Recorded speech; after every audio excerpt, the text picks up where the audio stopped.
ಕಾರ್ಮಿಕ ದಿನಾಚರಣೆ ಮತ್ತು ಪೌರ ಕಾರ್ಮಿಕರಿಗೆ ಕಾಯಂ ನೇಮಕಾತಿ ಪತ್ರ ವಿತರಣೆ ಕಾರ್ಯಕ್ರಮದಲ್ಲಿ ಭಾಗವಹಿಸಿರ್ತಕ್ಕಂಥ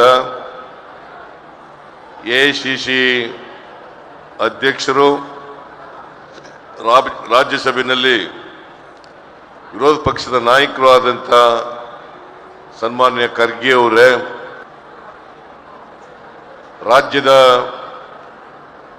ಉಪಮುಖ್ಯಮಂತ್ರಿಗಳು, ಬೆಂಗಳೂರು ನಗರ ಪಾಲಿಕೆಯ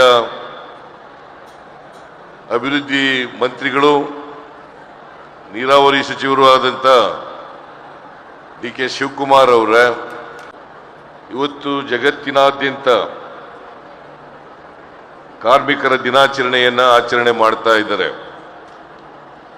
1886ನೇ ಇಸ್ವಿ ದೊಡ್ಡ ಹೋರಾಟ ಕಾರ್ಮಿಕರಿಂದ ನಡೆಯಿತು.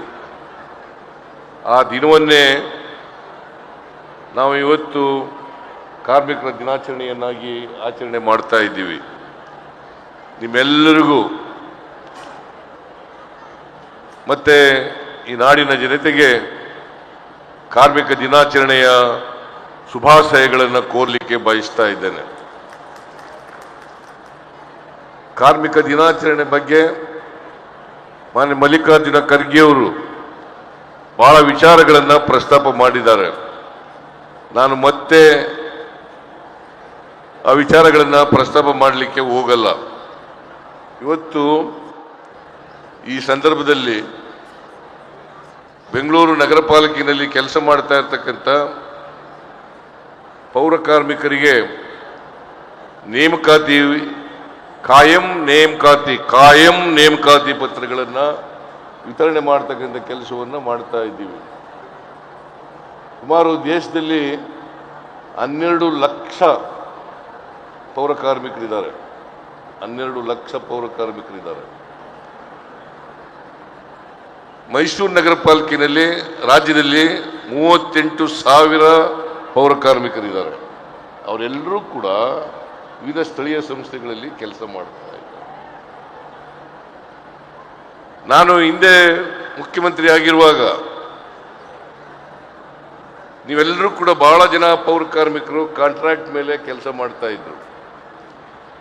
ಕಾಂಟ್ರಾಕ್ಟರು ಶೋಷಣೆ ಮಾಡ್ತಾ ಇದ್ರು, ಅವ್ರು ದೌರ್ಜನ್ಯ ಮಾಡ್ತಾ ಇದ್ರು, ಇವರಿಗೆ ನ್ಯಾಯಯುತವಾಗಿ ಸಂಬಳವನ್ನು ಕೊಡ್ತಾ ಇರಲಿಲ್ಲ.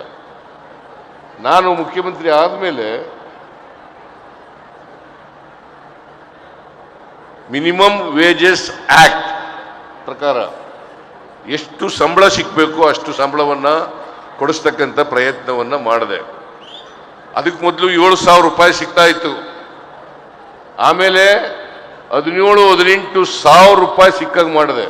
ಆಮೇಲೆ ನೇರವಾಗಿ ಪೌರ ಕಾರ್ಮಿಕರಿಗೆ ಸಂಬಳ ಕೊಡ್ತಕ್ಕಂಥ ಕೆಲಸವನ್ನು ಮಾಡಿದ್ರಿಂದ ಇವತ್ತು ಮಧ್ಯವರ್ತಿಗಳ ಹಾವಳಿ, ಕಾಂಟ್ರಾಕ್ಟರ್ಗಳ ಹಾವಳಿ, ಅನ್ಯಾಯ, ಅದರಿಂದ ನೀವು ಎಲ್ಲರೂ ಕೂಡ ಮುಕ್ತರಾದ್ರಿ ಅಂತಕ್ಕಂಥ ಮಾತುಗಳನ್ನು ಹೇಳಲಿಕ್ಕೆ ಬಯಸ್ತಾ ಇದ್ದೇನೆ.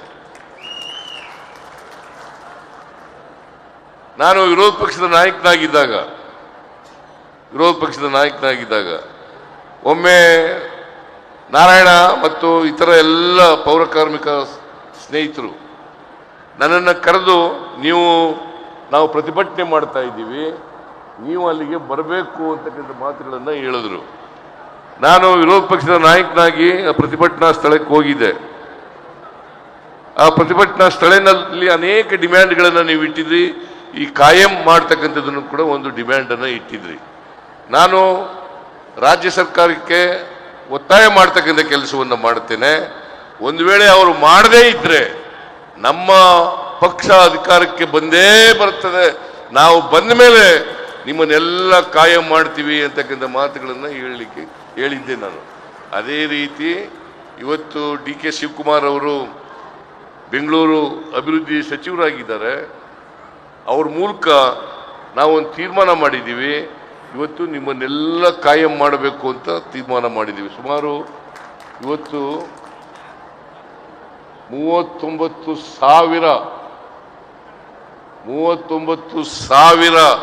ಸಂಬಳ ನೇರವಾಗಿ ನಿಮ್ಮೆಲ್ರಿಗೂ ಸಿಗುತ್ತೆ.